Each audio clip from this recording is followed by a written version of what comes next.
Do you ever just sign into social media for the day, see like the first comment that pops up is someone that just does not know what they're talking about, and you just log out because you don't want to deal with it for the day? Because that's definitely happened to me.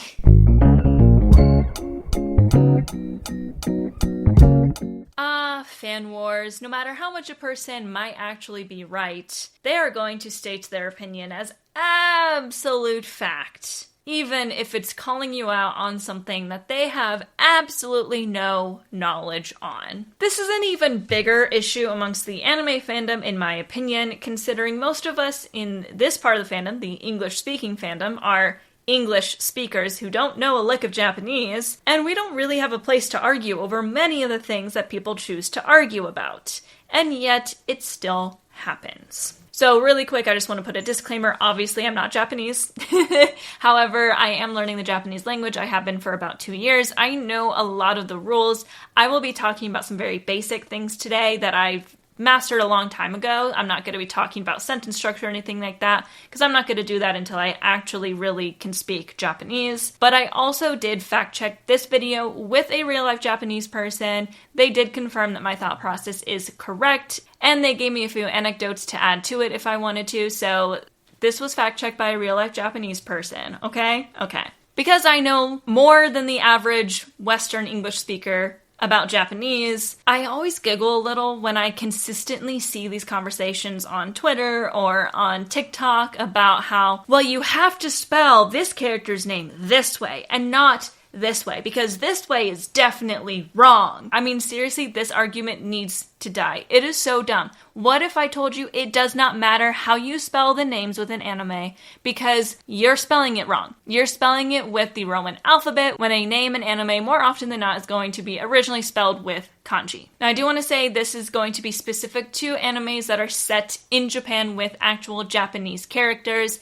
This is not applied to an anime like Attack on Titan, Black Clover, Dragon Ball, where those are either set in a different country or a different world, where they're not using actual Japanese names. I'm talking about like Demon Slayer, Jujutsu Kaisen, My Hero Academia, etc. But I'm really excited to introduce some more Japanese learning videos to the channel, so if you do like this format and you want to hear more and get more Japanese lessons, please let me know by hitting that subscribe button and drop a comment on what kinds of videos you want to see. I have plans to talk about how to pronounce character names. I have plans to talk about the difference between keigo and non-keigo, aka formal and non-formal language, and a lot more. So if you're interested in that, leave a comment below, like this video, and subscribe to the channel. Now, in case you are a lucky person that has never signed into TikTok to see a comment from some random user 5, 6, 7, 8, 9, 10, 12, 16, 15, 14 saying, well, actually, it's spelled Giyu and not Giyu, you might have no idea what I'm talking about, so let me explain. In many Demon Slayer names, when written in Romaji, which is the Roman alphabet,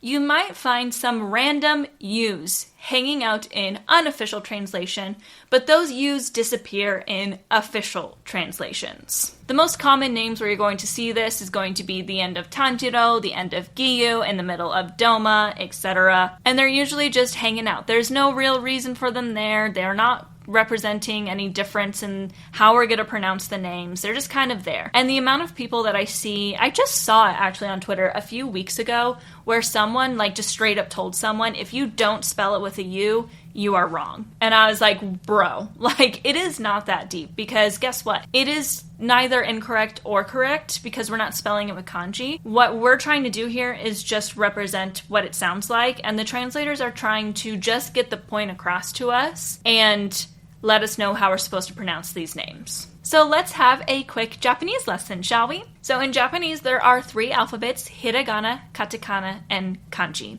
Hiragana and katakana are a phonetic alphabet, so they all just represent phonetics, while kanji is a much more complicated alphabet and represents meanings. It represents all kinds of different things, and some kanjis have up to hundreds of different phonetic sounds and meanings. And then some words have multiple kanjis depending on what you're referring to, but the same phonetic sound. Japanese is a very nuanced language, and it can be very difficult to understand, but I'm going to break it down as best as I can. So every kanji has a hiragana or katakana counterpart, meaning when they write these in the manga, especially if they use a rare kanji, they'll actually put the hiragana right next to it, so the reader knows exactly what the kanji is reading as. Demon Slayer is a little bit different as well, as I know they use a lot of very old kanji that is not really so often used in present-day Japan, and if you open it up, you'll see that there is hiragana next to each kanji. In fact, I'll just show you. So if you look,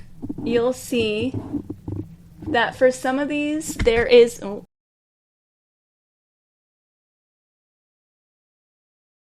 Now, hiragana and katakana don't have counterparts because they can be used in any situation, and they don't always have a kanji tied to them. They can sometimes be standalone and just used in a sentence by themselves. So, hiragana and katakana, these characters are always pronounced the same way. Unlike English, where the letter E can have multiple different pronunciations depending on other vowels within the word or so on and so forth, the ka character is always going to be pronounced ka unless there is a small hiragana following it, but I'm not going to get into those details in this video. Alright, got that? Let's move on. Now, it's important to note with Japanese and English, nothing is a direct translation. Japanese is about as different of a language as you can get from English. It's why it's currently, I believe, the hardest language to learn for English speakers.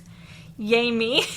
And hardly any of it even represents the same sounds. Because they use a completely different alphabet, what happens is when you're learning like how to pronounce hiragana and katakana, what you get in Romaji is the closest possible thing they can get to representing what that sound actually is in Japanese. A good example of this is like the letter R is not pronounced R, it's more pronounced D, like a mix of R and L.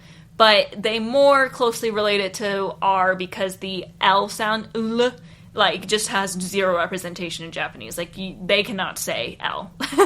Now, in hiragana, most of the characters represent full syllables, but there is one exception, the N character. This is the only standalone consonant in the entire Japanese language. There are 5 vowels, A, I, U, E, and O. Save this information for later. I promise we'll get back to it. Okay, so in case you didn't notice, Japanese is spoken incredibly fast. So fast that very, very often, more than we do in the English language, they completely drop vowels within words. Most commonly the E and the U vowel after a voiceless consonant, which is going to be like ch, sh, etc. There are, of course, exceptions to this, depending on formality, depending on dialect, and other things that can cause a little bit difference, but most commonly it is just those. Now, because of this, and because the language is heavily nuanced, they tack on an extra vowel after a character to represent simply that you need to stretch that vowel out. Now, in some cases, it's just to show, like, the phonetic sound, you need to sit on it for a little while longer, but in other cases, it actually completely changes the word. Japanese is a very heavy language on the connotations of how you say it, and in some instances will completely change the word. For example, oni-san, okay? So this one has a double vowel. They have the ni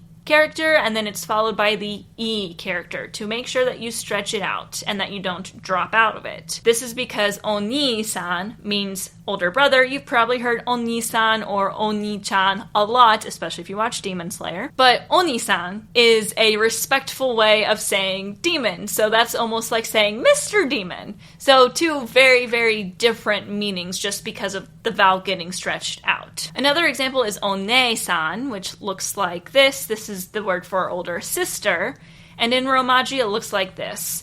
Now, your English brain might look at this and say, hey, this is pronounced oni-san because that double E means something completely different to us than it does to the Japanese people. But this is not the case. It is one-san. So don't do that. Simply what they have done is they have taken the ne character and added a e to it to make sure that we know we go ne instead of ne. And they do this for anything. Any word where you are supposed to sit on that vowel for any reason, they tack on the vowel that matches the column that it's in. So with the hiragana alphabet, there's like columns. So there's like the a column where it's ka, ma, ta, ra, etc. There's the e one, so it's mi, ki, chi. And all of these are going to end with the vowel that column is from, except for O. For some reason, they made an exception thousands of years ago. No one can really tell you why this is the case. It is just the case. In most circumstances, what they use to represent the O getting stretched out after ro, to, mo, ko, no, they add the U vowel next to it to signify stretching it out.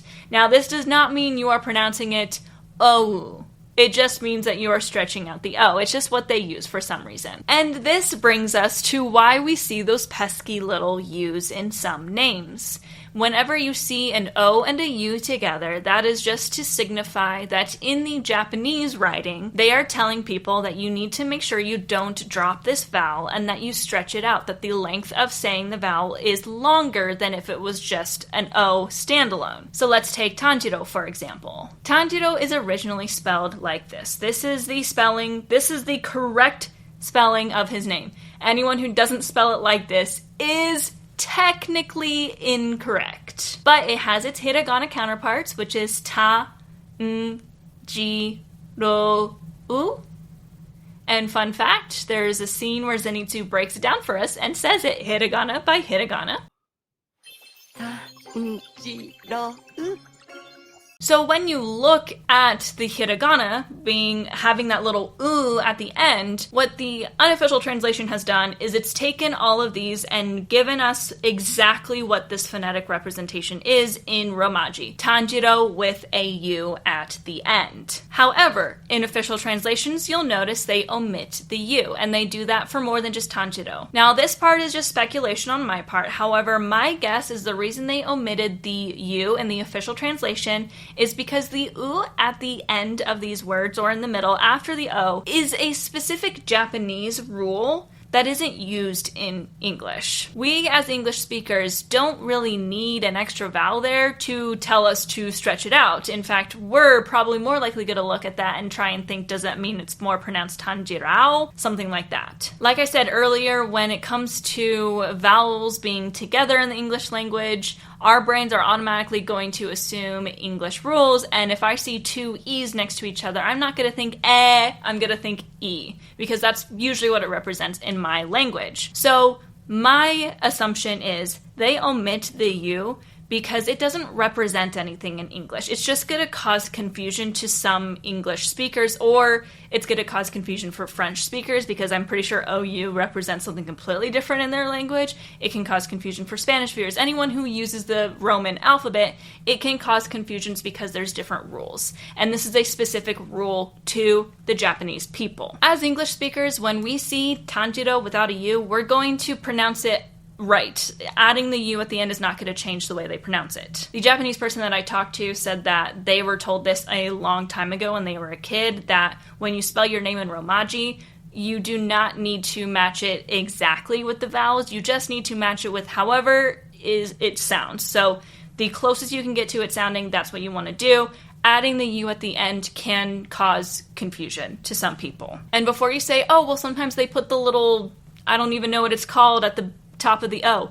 Most of us don't know what that means. Like, I look at it and I say, I don't know what that means. So that's not technically right either. The same goes for doma. So again, it's just supposed to say that it's to be pronounced doma and not doma. Okay?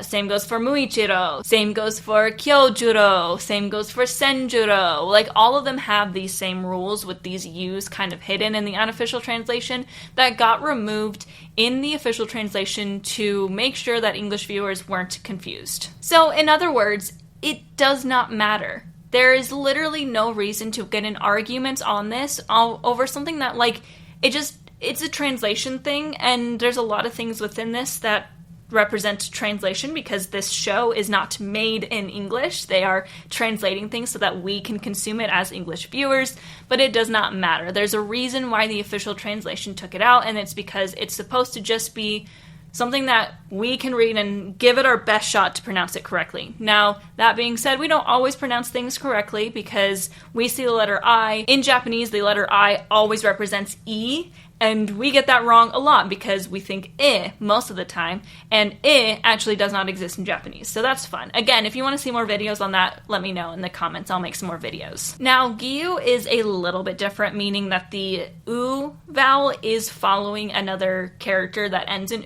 u.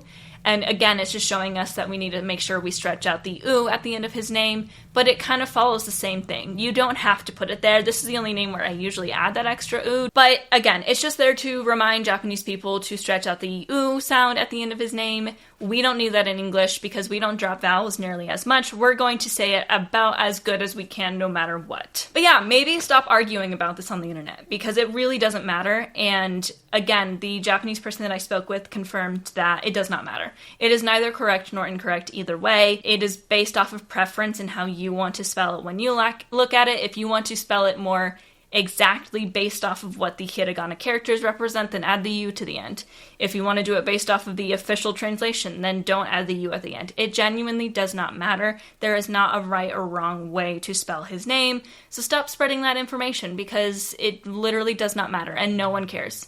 Most Japanese people are not even reading it in that way, so they genuinely are not going to correct us. They're not going to care whether we spell it right or not. As long as you personally can look at the word and say the name as close as possible to what it actually is, then do that. When all else fails, watch the anime in the original Japanese voice acting with subtitles.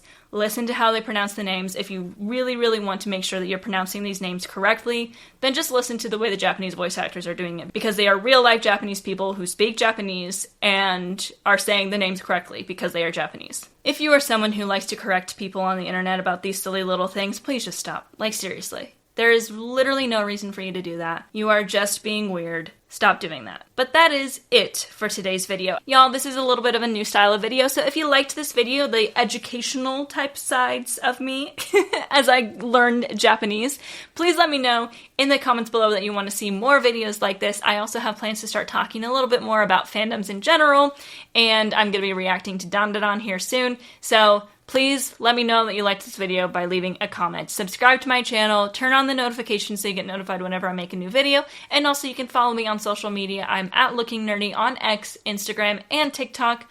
But with that, as always, I say, matane!